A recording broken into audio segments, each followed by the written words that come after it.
কিন্তু খুনি হাসিনা দেশ ছেড়ে পালানোর পর এই নতুন বাংলাদেশে আজ কি ঘটছে সেগুলো আমাদের দেখা খুবই গুরুত্বপূর্ণ।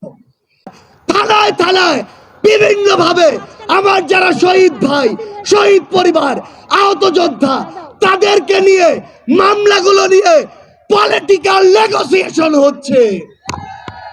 আজকে টাকার বিনিময়ে মামলা লেখা হচ্ছে, টাকার বিনিময়ে মামলা উইথড্র হচ্ছে। আমরা ওই পুলিশ সদস্যদের, বাংলাদেশ পুলিশকে একটি কথা স্পষ্ট করে জানাতে চাই, ওই খুনি হাসিনা বিগত 16 বছরে আপনাদের এই প্রতিষ্ঠানটিকে টিস্যুর মতো ব্যবহার করেছিল। যখন প্রয়োজন হয়েছে, যেভাবে প্রয়োজন হয়েছে আপনাদেরকে ইউজ করেছে। আর দিন শেষে যা আত্মসম্মান গিয়েছে, যা মর্যাদা গিয়েছে, আপনাদের গিয়েছে, আপনাদের পোশাকের গিয়েছে। কিন্তু আজ এই অভ্যুত্থান পরবর্তী সময়ে আপনাদের ওই পোশাকটিকে যদি ওই খুনি হাসিনার দোসররা কিংবা অন্য কেউ কিংবা অন্য কোন গোষ্ঠী অন্য কোন ভাবে ব্যবহার করার চেষ্টা করে, তাহলে আপনাদেরকে এক সময় আস্থা করে নিক্ষেপিত হতে হবে।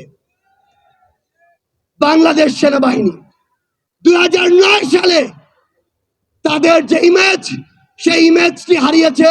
ওই বিডিআর হত্যাকাণ্ডে যখন তাদেরকে, তাদের অফিসার ভাইদেরকে হত্যা করা হয়, তারা নিশ্চুপ ছিল ওই খুনি হাসিনার চক্রান্তে, খুনি হাসিনার হুকুমে। ওই শাপলা চত্বরে যখন আমাদের ভাইদেরকে বিভিন্ন ট্যাগ দিয়ে উগ্রপন্থী বলে হত্যা করা হয়েছিল, তখন যখন বাংলাদেশ সেনাবাহিনী তাদের জায়গা থেকে ওই তাদের পাশে দাঁড়ায়নি, প্রতিবাদটি করেনি, তখন তাদের ইমেজের ক্ষুণ্ণ হয়েছিল।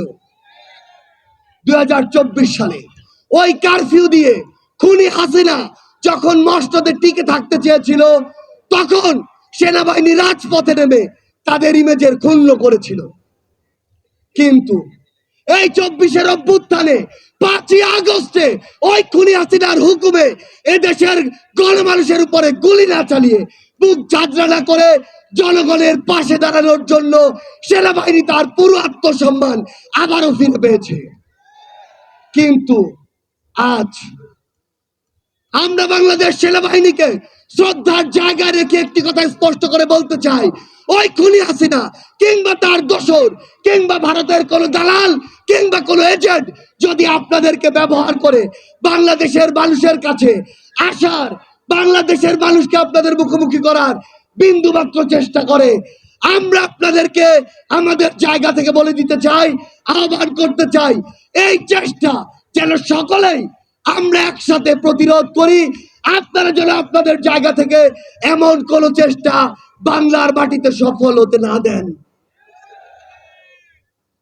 আমরা স্পষ্ট করে আমাদের জায়গা থেকে বলে দিতে চাই, বাংলাদেশ সেনাবাহিনী সহ বাংলাদেশের যে কোনো প্রতিষ্ঠান যারা জনগণের দাবির সাথে থাকবে, জনগণের সাথে থাকবে, দেশের সাথে থাকবে, তাদের সাথেই শুধু জনগণ থাকবে। বাকিদের অবস্থা হবে ওই খুনি হাসিনার মতো। বিগত 16 বছর ধরে এই দেশে খুনি হাসিনা এই দেশের মানুষকে, জনগণকে বিভিন্ন ট্যাগ দিয়ে, বিভিন্ন রাজনৈতিক নাম দিয়ে, বিভিন্ন মতাদর্শের নাম দিয়ে যেভাবে খুন করেছে, যেভাবে জেলে নিয়েছে, যেভাবে মামলা দিয়েছে, হয়রানি করেছে, তা আমরা এখনই ভুলতে বসেছি। আমরা বিগত 16 বছরে বাংলাদেশের সকল রাজনৈতিক দল বিভিন্ন সময়ে বিভিন্ন ভাবে তাদের বিরুদ্ধে বিভিন্ন ভাবে নামার চেষ্টা করেছি। আমরা কি সফল হয়েছিলাম? বিগত 16 বছরে যখন আমরা এককভাবে বিভিন্ন ব্যানার নিয়ে রাজপথে ওই খুনির বিরুদ্ধে নেমেছি, আমরা কিন্তু সফল হইনি। কিন্তু এই 16 বছরের জুলুম অত্যাচারের পরে সকল রাজনৈতিক মতাদর্শ, দল, মত, ধর্ম, বর্ণ, বয়স ভুলে গিয়ে যখন আমরা ঐক্যবদ্ধভাবে রাজপথে নেমেছি, খুনি হাসিনা দেশ ছেড়ে পালিয়েছে। শহীদের এক গর্ভধারিণী মা